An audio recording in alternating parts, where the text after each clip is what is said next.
He says, according to the UN Charter, Israel is not accorded the right to self-defense inside occupied territory. There is a claim that is being bandied about in the media and by political leadership, especially in the West, that Israel enjoys a right to self-defense under Article 51 of the United Nations Charter in relation to the attack that was brought against it on the 7th of October by Palestinian paramilitaries. That is false.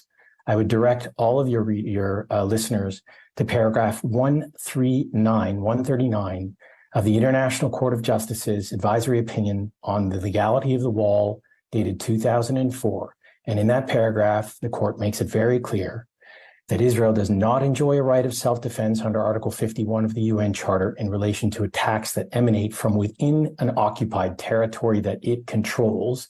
Gaza is an occupied territory.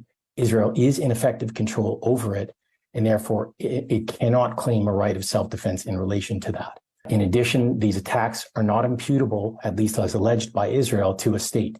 However, they do have a right to use force to repel attacks against it that emanate from within the occupied territory. This does not qualify as self-defense under international law. And that force has to be proportional and necessary to repel the attack. By all accounts, the type, character, quality, intensity of the force used by Israel since October the 7th goes well beyond anything that is reasonably proportionate or necessary to have repelled those attacks of October the 7th. That includes the wholesale carpet bombing of millions of people in the Gaza Strip, the illegal order of 1.1 million of them in the northern part of the Gaza Strip to ostensibly go toward the south of the Strip, where when they get there or on their way there, they're actually bombed by the occupying power. This is a war crime that we call perfidy, for which individual criminal responsibility flows.